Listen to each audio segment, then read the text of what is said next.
Hello student, class 11 NCERT math chapter number 2 relation and function and our next topic is function। देखते हैं function क्या है हमारे पास। तो इससे पहले हमने जो डिस्कस किया था रिलेशन एंड फंक्शन चैप्टर में, अब हमने फंक्शन डिस्कस करना है। उससे पहले हम डिस्कस कर चुके हैं कार्टेशियन प्रोडक्ट एंड रिलेशन। देखते हैं थोड़ा सा एक बार रिकॉल कर लेते हैं कि क्या था हमारे पास में कार्टेशियन प्रोडक्ट। कार्टेशियन प्रोडक्ट किन्हीं भी टू सेट की, वो सेट का खुद के साथ ही कार्टेशियन प्रोडक्ट भी हो सकता है या फिर किसी और सेट के साथ भी कार्टेशियन प्रोडक्ट हो सकता था। फिर हमने बात की थी यहां से क्या हुआ था कि इसके सारे एलिमेंट सेट बी के सारे एलिमेंट के साथ कोई ना कोई रिलेशन बनाएंगे। तो वो हमारे पास में इस टाइप से जितने भी ऑर्डर पे आए कि A element from set A and B element from set B, जितने भी एलिमेंट आए उनको लिखा गया ऑर्डर पेयर की फॉर्म में। उन ऑर्डर पेयर का जो सेट बना वो हमने लिया उस टाइप के ऑर्डर पेयर का जो सेट बनाया हमने, जो भी सेट ए में से और बी एलिमेंट सेट बी में से जो भी ये हमने एक सेट बनाया इस टाइप के ऑर्डर पेयर लेके, उसको हमने कार्टेशियन प्रोडक्ट कहा। फिर हमने कहा कि इस कार्टेशियन प्रोडक्ट का ही कोई ना कोई एक सबसेट हम लें, अगर कोई भी, ये सारे एलिमेंट भी हो सकते हैं, इनमें से कुछ यूनिक भी हो सकते हैं, या फिर किसी भी तरीके से इसका जो सबसेट होगा वो हमारे पास एक रिलेशन होता है। यानी कि relation is a subset of A to B या ए इंटू ए भी हो सकता था। तो यानी कि यहां पर इसी टाइप के ऑर्डर पेयर का एक सबसेट जो है वो आपके पास रिलेशन है। अब रिलेशन में हमारे पास जो आया, रिलेशन में हमारे पास में क्या आया कि सेट ए के कुछ एलिमेंट जो भी यहां पर रिलेशन बना रहे हैं, इस रिलेशन के अकॉर्डिंग अगर हम बात करें यहाँ पे आर रिलेशन, ठीक है, तो यहां पे क्या हो जाएगा कि ए इज रिलेटेड टू समहाउ, किसी भी तरीके से ये रिलेटेड है, ठीक है, कोई भी रिलेशन होगा। जैसे A is a square of B, तो यहाँ पे आर रिप्लेस हो जाएगा इज अ स्क्वायर के साथ, या A is a square root of B, तो ये हो जाएगा A is greater than B, A is less than B, A equal to B. तो इस तरीके से रिप्लेस हो जाएगा जो भी रिलेशन होगा। तो हमारे पास यहां पे एक रिलेशन का डोमेन होगा। डोमेन हम डिस्कस कर चुके हैं पहले, क्या होता है, सेट ए के जितने भी एलिमेंट हमने यहां पर रिलेशन में लिए हैं वो सारे एलिमेंट यहां पर लिखे जाएंगे। वो आपके पास डोमेन होगा, कोडोमेन होगा एक आपके पास, एक कोडोमेन होगा इसमें, ठीक है। कोडोमेन क्या होगा, जिन भी एलिमेंट के साथ में यहाँ पे जो बी, जितने भी उस सेट बी में से यहाँ पे जितने भी एलिमेंट आएंगे ऑर्डर पेयर बनाएंगे, वो सारे एलिमेंट का सेट जो है वो आपके पास में तो वो सेट बी, जो सेट बी है वो आपके पास में डोमेन हो गया। सेट बी आपके पास में यहाँ पे डोमेन हो गया। फिर हम बात कर रहे थे, बाकी ये सारे के सारे पॉइंट इस यहाँ से क्लियर होते जाएंगे। तो ये हमारे पास में कुल मिला के ये आपके पास में रिलेशन में था।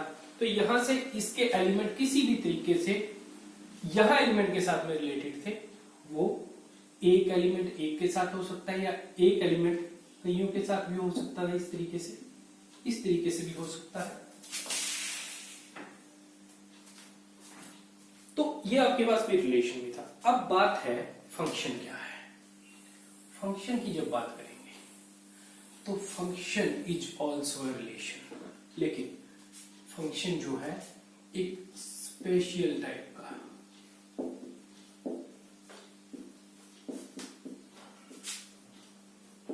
फंक्शन एक स्पेशल टाइप का रिलेशन है। इसमें स्पेशल टाइप क्या है वो देखो, आप वो समझो। हमने कहा अभी रिलेशन कैसे होगा, ए एलिमेंट बी एलिमेंट के साथ रिलेटेड है, A element from the set A and B element from the set B, ठीक है, and A is related to B somehow, किसी भी तरीके से। देखो अब ये बात मुझे कहने की जरूरत नहीं है कि ए क्रॉस बी, क्योंकि वो अब पता ही है आपको, जब हमने रिलेशन लिया है, रिलेशन कार्टेशियन प्रोडक्ट में से आएगा, यानी कि एक सेट ए है और एक सेट बी है, वहां से आपके पास में ये फंक्शन, ये रिलेशन बना और वहीं से आपके पास में ये फंक्शन बन रहा है। ठीक है, तो यानी कि अब बात करते हैं फंक्शन की। एक फंक्शन स्पेशल टाइप का रिलेशन है, एक फंक्शन भी स्पेशल टाइप का रिलेशन। वो स्पेशल टाइप क्या है, देखो क्योंकि ये भी एक रिलेशन है, यहां पे भी एक डोमेन होगा और एक कोडोमेन होगा, लेकिन यहां पे जो डिफरेंस होगा, रिलेशन में क्या था हमारे पास, लेटस हम कंसीडर करें यहाँ पे ए बी सी 3 एलिमेंट है और यहाँ पर 1 2 3 एलिमेंट है। रिलेशन के अकॉर्डिंग लेटस ये इसके साथ इमेज बन रही है, ये इसकी इमेज है, ये यहाँ पे है, या इनका रिलेशन है, इसके साथ में ये रिलेशन है, ये रिलेशन। तो इसके अकॉर्डिंग मेरे पास क्या रिलेशन बने हमारे पास, हम अगर रोस्टर फॉर्म में लिखें A1 A2 A3 B2 and B3, ये रिलेशन है हमारे पास। लेकिन अगर बात करें हम फंक्शन की बात करें, तो फंक्शन में पहली बात ये कि डोमेन के एवरी एलिमेंट के लिए एक यूनिक इमेज होगी आपके पास कोडोमेन में, यानी कि फर्स्ट सेट के एवरी एलिमेंट, एवरी कहा गया है यानी कि हर एक एलिमेंट जो भी डोमेन में यहां पे प्रेजेंट है, उसके लिए यहां पे कोडोमेन में ओनली यूनिक सिर्फ एक इमेज होगी, दो नहीं हो सकती। ऐसा नहीं है कि एक ही 1 इमेज भी है और 2 भी है, यानी कि कहने का मतलब ये है इस टाइप से A1 A2 A3 ऐसा नहीं हो सकता, या तो एक इमेज 1 होगी या 2 होगी या 3 होगी। यानी कि सिंपली बात करें कि कभी भी फंक्शन के अंदर में कभी भी आपके पास ऑर्डर पेयर का जो फर्स्ट एलिमेंट है वो 2 या मोर देन 2 ऑर्डर पेयर में आ ही नहीं सकता फंक्शन के अंदर में, क्योंकि अगर ऐसा हुआ तो वो क्या कह रहा है कि एक ही इमेज यहां पे 1 है और एक ही इमेज यहां पे 2 है, ऐसा फंक्शन में नहीं हो सकता। डोमेन के एवरी एलिमेंट की ओनली यूनिक, सिर्फ यूनिक इमेज होगी, एक ही इमेज होगी। तो यानी कि यहां से हम ये केस हटा देते हैं, तो यानी कि इसकी सिर्फ एक ही इमेज हो सकती है, एक ही इमेज होगी। लेकिन ऐसा नहीं है कि जो कोडोमेन में एलिमेंट है वो सिर्फ एक एलिमेंट के साथ ही जुड़ा होगा, ऐसा नहीं है। ऐसा भी हो सकता था कि यहां से इसकी इमेज भी बी है। देखो ना, ए की इमेज 1 है, बी की इमेज भी वही 1, यानी कि ए की भी यूनिक इमेज है, बी की भी यूनिक इमेज है, चाहे वो दोनों की एक ही है, यानी कि F of A is equal to also 1 है एंड एफ ऑफ बी। लेकिन आप वो डेफिनेशन को तो समझो ना कि डोमेन के एवरी एलिमेंट की यूनिक इमेज होगी, इसकी भी एक ही है, 2 नहीं है, इसकी भी एक है, 2 नहीं है। ठीक है, तो यहां पे हमारे पास इधर एलिमेंट कोई इस तरीके से फ्री हो सकता है, खाली रह सकता है कि वो किसी की भी इमेज नहीं बन रही, लेकिन यहां नहीं हो सकता क्योंकि उसने क्या कहा है, एवरी एलिमेंट की यूनिक इमेज होगी। ठीक है, तो यानी कि अब यहां से बात क्या आती है निकल के, ये डोमेन है, ये कोडोमेन है, आपको इन चीजों का पता है, ये ऑलरेडी हम रिलेशन में कर चुके हैं। ये डोमेन, ये कोडोमेन, डोमेन आपको पता है, कोडोमेन पता है, रेंज। अब बात करते हैं, उससे पहले हमने बात की यहां पे जो ये एलिमेंट है, इस एलिमेंट का मैंने कहा ये इमेज है, इस एलिमेंट का इसके साथ रिलेशन है, तो इस एलिमेंट के लिए एफ ऑफ ए के लिए ये एलिमेंट जो है ये इमेज है, 1 इस ए की इमेज है, ये इमेज होती है, और ये ए इस 1 एलिमेंट के लिए इसकी प्री इमेज है, ये आपके पास प्री इमेज होगा। तो इस तरीके से जितने भी आपके पास डोमेन में एलिमेंट होंगे, उन सब की कुछ ना कुछ इधर यूनिक होती है, उन सब की यहां पे इमेज होगी। अब उन इमेज का अगर सेट ले, इसके अकॉर्डिंग बात करें, 1 एंड ओनली 3, ये 1 और 3 सिर्फ मिलके आपके पास में 1 और 3 आपके पास जो यहाँ पे रिलेशन बना रहे हैं, 2 नहीं बना रहा। तो ये जो सेट बना इस अकॉर्डिंग, यानी कि set of all the image of domain of function के डोमेन के एवरी एलिमेंट की जो इमेज है उनका जो सेट है वो आपके पास सेट, ये हमने ऑर्डर पेयर बना दिया था, सेट ब्रैकेट का ध्यान रखना है। तो ये जो सेट आपके पास है, ये सेट आपके पास में होगा रेंज, यानी कि रेंज क्या है, range is also a subset of domain, codomain, sorry, range is a subset of codomain, वो कोडोमेन का सबसेट होगा। तो यहां तक हमारे पास डिस्कस हो गया। अब हम इसके बाद देखते हैं आगे, इसके बाद आगे बात करते हैं। हमने अभी यहां से डिस्कस किया था कि देखो f ये एक फंक्शन है, फंक्शन के अकॉर्डिंग a की मैपिंग फंक्शन मैपिंग भी कहा जाता है। तो यहां पे जो a की मैपिंग है वो आपके पास 1 है, b की मैपिंग किसके साथ है, ये भी 1 के साथ है, और c की मैपिंग ये भी आपके पास 3 के साथ। यानी कि यहां पे जब आप डोमेन का एलिमेंट लोगे, डोमेन का एलिमेंट या कोई पॉइंट लोगे, उसके अकॉर्डिंग आपके पास यहां पे ये पता लग रहा है कि ये 1 है, f of a is equal to 1, f of b is equal to 1। तो यानी कि यहां से आपके पास ये जो डोमेन के एलिमेंट हैं, जो डोमेन के एलिमेंट हैं वो आपके पास इंडिपेंडेंट हैं, यानी कि ये किसी पर डिपेंड नहीं कर रहे, ये इंडिपेंडेंट वेरिएबल होंगे क्योंकि इनकी वैल्यू किसी पर डिपेंड नहीं कर रही है, ये हम लेते हैं। उसके बाद इनके अकॉर्डिंग जो इनकी मैपिंग आई है ये 1, 3 या अगर 2 भी किसी की मैपिंग आता है तो ये यानी कि कोडोमेन के अंदर में जो रेंज होगी आपके पास वो आपके पास में डिपेंडेंट, वो आपके पास डिपेंडेंट वेरिएबल होंगे। तो ये यहां से हमारे पास निकल के आते हैं, इसमें से जो पॉइंट्स थे हमारे पास। इसके बाद आगे डिस्कस करेंगे, उससे पहले एक क्वेश्चन देख लेते हैं। तो एक क्वेश्चन डिस्कस करते हैं हम, ये इसके अकॉर्डिंग हमें कई सारी चीजें पता लगेंगी, कुछ पॉइंट हो सकता है कंसेप्ट में कुछ हमने डिस्कस ना किया हो, वो भी यहां से क्लियर हो जाएगा अच्छी तरीके से। तो एक सेट A गिवन है, एक सेट B है। A क्या है 1, 2, 3, A सेट में है 1, 2 एंड 3, और सेट B आपके पास गिवन है 2, 3, 5, 6 एंड 8 एलिमेंट के साथ में, ये आपके पास में सेट गिवन है। ठीक है, तो यहां से हम इसको हटा देते हैं, अच्छी तरीके से विजिबल होगा। तो देखते हैं, सबसे पहले हमने चेक करना है कि ये फंक्शन जो यहां पे दिए हैं है या नहीं, वो बाद में बात होगी। वही हमने देखना है कि ये फंक्शन है या नहीं, अगर नहीं है तो वो क्या रीजन है, क्यों नहीं, देखते हैं। तो देखो F1 के अकॉर्डिंग हम क्या करेंगे, इसकी रिप्रेजेंटेशन बनाते हैं, उससे ज्यादा चीजें क्लियर होंगी। देखो ये डोमेन हो गया, डोमेन में क्या होगा, सभी ऑर्डर पेयर का फर्स्ट एलिमेंट डोमेन का एलिमेंट होता है 1, 2 एंड 3, 1, 2 एंड 3, ये आपके पास डोमेन के एलिमेंट होंगे।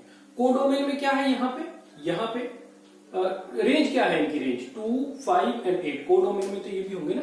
तो रेंज क्या है, रेंज आपके पास यहाँ पे जो ये एलिमेंट है 2, 3, 5, 6, 8 कोडोमेन जो है, क्योंकि यहां से डोमेन होगा, यहां से आपका कोडोमेन होगा, तो वो आपके पास में 2, 5 और 8 ये आपके पास रेंज है। तो रेंज क्योंकि फंक्शन उसने कहा है ना FA to B, इस A से इस B पर फंक्शन, तो 1 की इमेज 2 एंड 2 की इमेज 5 एंड 3 की इमेज 8।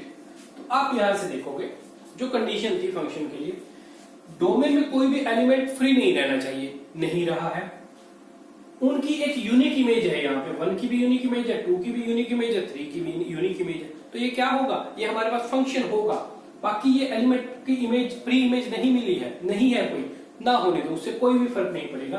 तो ये आपके पास में फर्स्ट जो है ये आपके पास फंक्शन है, yes it is a function. Next बात करते हैं सेकंड की। तो देखो एक तो बात सिंपल है, डोमेन तो हमारे पास यही रहने वाला है, डोमेन तो आपके पास यही रहेगा।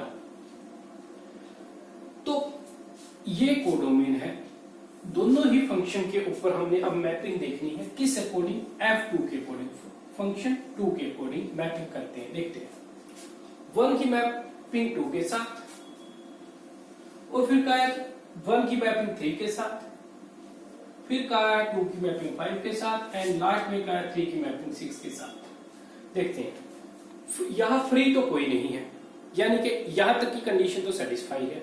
नेक्स्ट उसके बाद 1 की मैपिंग 2 के साथ भी है, 1 की मैपिंग 3 के साथ भी है। ऐसा कैसे पॉसिबल है? फंक्शन में f(1) = 2, f(3) = 2, f(1) = 3 नहीं पॉसिबल है भाई, क्योंकि ये रिलेशन में पॉसिबल हो सकता है, फंक्शन में पॉसिबल नहीं होता, क्योंकि every element of domain has a unique image in codomain. Codomain में एक यूनिक इमेज होगी, ठीक है। तो उसके बाद आगे डिस्कस करते हैं।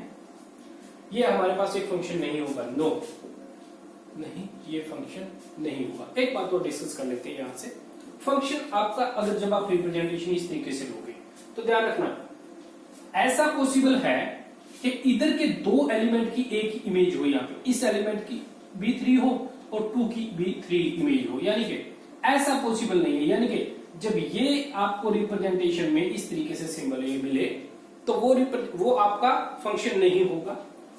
अगर सिर्फ इस तरीके से है, इस तरीके से इधर सारे ऑक्यूपाइड होने चाहिए, तो यानी कि इस तरीके से है, इस तरीके से इक्वल के जैसा समझ लो, तो भी आपके पास में फंक्शन होगा। और अगर यहां के 2 एलिमेंट, इधर के 2 एलिमेंट किसी एक एलिमेंट को इमेज बनाते हैं तो भी वो फंक्शन होगा, लेकिन इस केस में नहीं होगा। ये आपने ध्यान रखना है। हालांकि ये इसका कोई मैथमेटिकली इसका यूज नहीं है, इसमें कोई इस तरीके से नहीं इसको डिफाइन किया गया, लेकिन एक जनरली समझने के लिए हम इसको इस तरीके से ले सकते हैं। अब नेक्स्ट बात करते हैं, डोमेन और कोडोमेन तो वही रहेगा हमारे पास में जो यहाँ पे A और B सेट है। अब इसके बाद में फर्दर थर्ड की बात करते हैं। 1 की इमेज 3 एंड 3 की इमेज 5। अरे ये देखो ना, 2 रह गया आपके पास। जब 2 रह गया तो ये कैसे एक फंक्शन हो सकता है? नहीं हो सकता। एवरी एलिमेंट, डोमेन का एवरी एलिमेंट की इमेज होनी चाहिए, ये कंडीशन है हमारे पास फंक्शन होने के लिए, ठीक है। आई थिंक आप लोगों को समझ आ रही होंगी ये चीजें अच्छी तरीके से। तो इसी टाइप के आप और एग्जांपल भी देखना अपनी बुक में, ठीक है। इधर उधर से कुछ और बुक से हेल्प लेके अच्छी तरीके से सारी चीजें क्लियर होंगी। जब तक कंसेप्ट क्लियर नहीं होगा तो आगे उसको करने का फायदा नहीं है। कंसेप्ट अच्छी तरीके से क्लियर करो। देखते हैं नेक्स्ट 1 6 2 3। 1 की 6 के साथ इमेज। हालांकि ये बहुत जल्दी टॉपिक हो सकता है, लेकिन जितना आप टाइम दोगे, अच्छी तरीके से समझोगे, उतना अच्छी तरीके से आप लोगों को फंक्शन क्लियर होगा। 2 3, उसके बाद 3 2, ये 3 की मैपिंग 2 के साथ। देखो इधर से every element of domain has a unique image in codomain. ये लिखना भूल गए थे, लिख लिया करो। ये ए बी का हमारे पास ए बी, ठीक है। तो यहां से हर एक एलिमेंट डोमेन का कोडोमेन में इमेज है, यूनिक इमेज है। ये भी आपके पास में एक, यस, ये भी आपके पास एक फंक्शन होगा। तो इस तरीके से आपके पास फंक्शन है। ये चीजें आपने फंक्शन में अच्छी तरीके से, जो कंसेप्ट अभी बताया आपको, ये सारे आपको अच्छी तरीके से समझ के करने होंगे। इससे आगे है हमारे पास में रिप्रेजेंटेशन ऑफ अ फंक्शन। एक फंक्शन की रिप्रेजेंटेशन, बात करते हैं रिप्रेजेंटेशन की, देखते हैं क्या है। देखो अभी हमने जब फंक्शन किया था तो हमने एक तो वहां पे इस तरीके से लिखा, जैसे कि 1 1, उसके बाद लिखा, ये लिख लेते हैं हम 2 4 एंड फिर 3 9। ये 3 ऑर्डर पेयर का एक रिलेशन हमने ले लिया, ये एक फंक्शन ले लिया हमने, फंक्शन, ठीक है। ये फंक्शन है। तो इस फंक्शन को हम ऐसे भी दिखा सकते हैं, f1 2 3 डोमेन, ये इसका डोमेन हो गया, ठीक है। 2 कोडोमेन क्या है? 1 4 9, ठीक है। और इसी चीज को लिखा होता है, जब ये डोमेन, ये कोडोमेन है, इसी को लिख देते हैं f of a to b। ये इसकी रिप्रेजेंटेशन का एक तरीका है।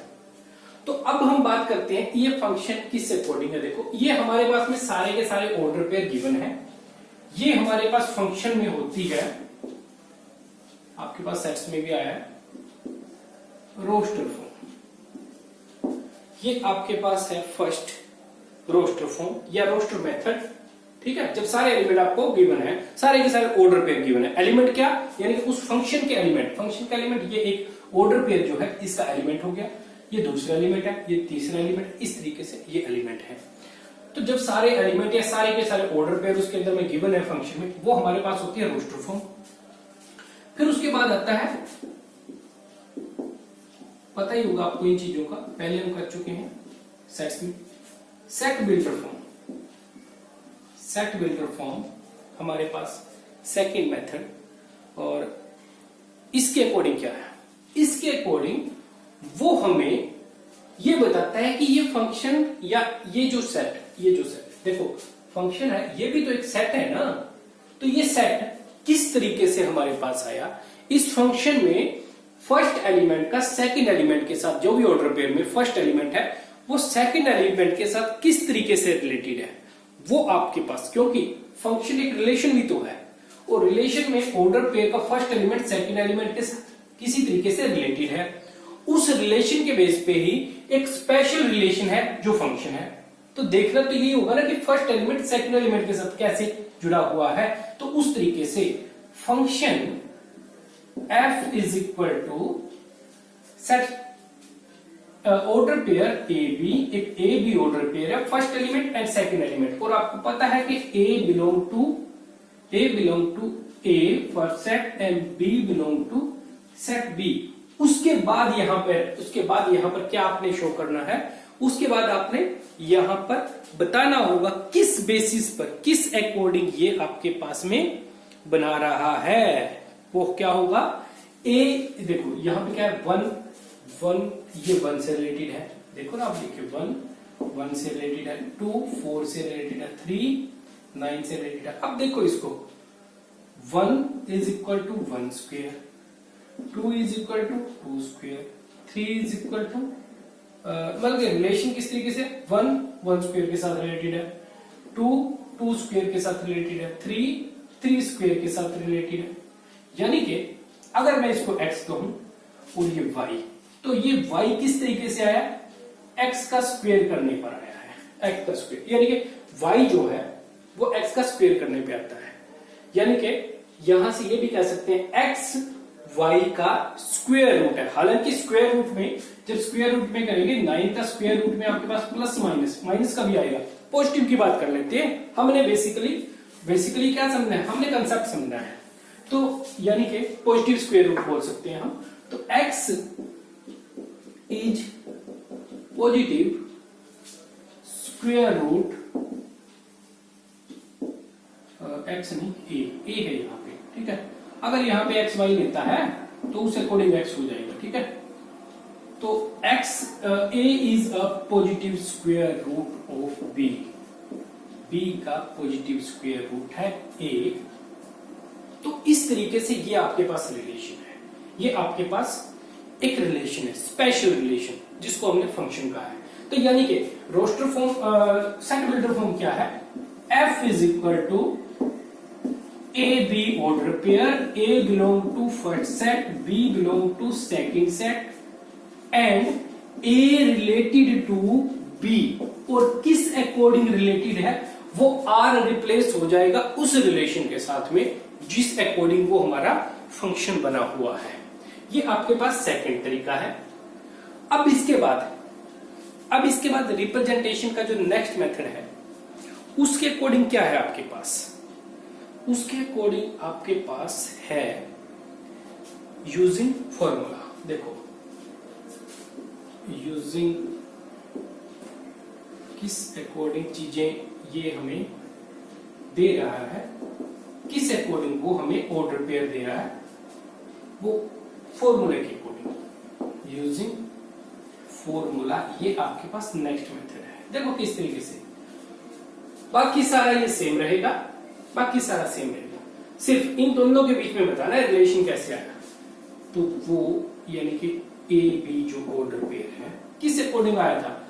1 है तो यहाँ पे 1 स्क्वायर हो गया, 2 है तो यहाँ पे 2 स्क्वायर हो गया, या 3 है तो यहाँ पे 3 स्क्वायर हो गया, यानी कि ये 1 हो गया, 4 हो गया और ये 9 हो गया। तो देखो ना यहाँ से x है, ये y है, ये y है, यानी कि अब ये कैसे आया आपके पास में, कैसे आया ये आया है x को स्क्वायर करने पे, यानी कि यहाँ पे आपको यूजिंग फॉर्मूला की बात करें तो यूजिंग फॉर्मूला में आपके पास यही सेट बिल्डर टाइप का ही रहता है, लेकिन सिर्फ यहाँ पे ये जो रिलेशन उसने लिख के दिया था a is positive square root of b, वो यहाँ पे उस फॉर्मूले के बेस पर लिखा जाता है। उस फॉर्मूले के बेस पर किस तरीके से a is equal to positive under root b, इस तरीके से आपके पास में ये होता है। इसका फॉर्मूला आप ये भी लिख सकते हो, या फिर आप इससे ये भी लिख सकते हो। यहां पे तो ये हो रहा है कि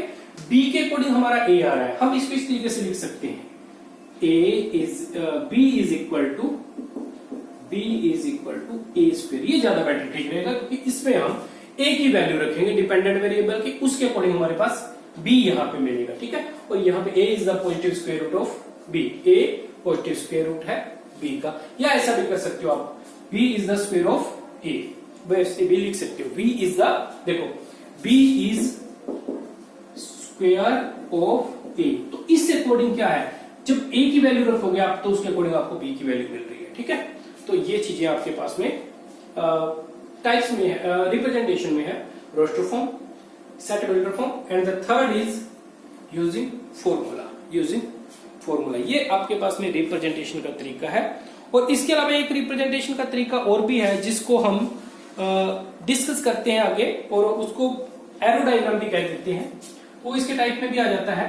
तो एरो डायग्राम भी कैसे, ये तरीका है, यहां पे आप सारे के सारे ऑर्डर पेयर के एलिमेंट को दिखा दो, ठीक है। और यहां पर आपको दिखाना होगा जो यहां पे एलिमेंट है, ऑर्डर पेयर के फर्स्ट एलिमेंट यहां पे आ गए, डोमेन के यहां पे आपके पास आ जाएंगे रेंज 4 9। लेकिन इसके लिए आपको पहले ये पता होना चाहिए ना कि वो कौन सा वो फंक्शन है, किस अकॉर्डिंग उसके एलिमेंट है। वो एलिमेंट तो आपको इन्हीं में से किसी फॉर्म से पता लगेंगे, उसके बाद आप ये रिप्रेजेंट कर सकते हो इस तरीके से एरो डायग्राम के अकॉर्डिंग में।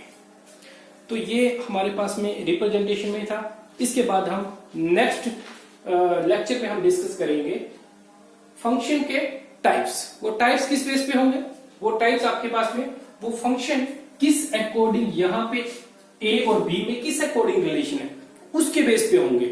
यानी कि जो यहाँ पे इन दोनों में रिलेशन बन रहा है, उस रिलेशन का क्या टाइप है, किस अकॉर्डिंग वो रिलेशन लिया गया है, उसके अकॉर्डिंग पे आपके पास में नेक्स्ट वीडियो में आपके पास हम डिस्कस करेंगे टाइप्स के बारे में। हालांकि 12 में जो आपके पास टाइप्स आएगा वो इस अकॉर्डिंग नहीं होगा, वहां पे आपके पास होगा मैपिंग किस टाइप की है, डोमेन की कोडोमेन के साथ मैपिंग किस टाइप की है, सारे एक ही जगह पे मिल रहे हैं, यानी कि 1 के साथ है, 2 के 1 के साथ 3 इसके साथ इस तरीके से है, या फिर वो किसी एक एलिमेंट एक के साथ है, यहां पे कोई एलिमेंट बचा हुआ है कि नहीं बचा हुआ है, उस तरीके की जो मैपिंग आएगी वो आपके पास 12th का पार्ट होगा।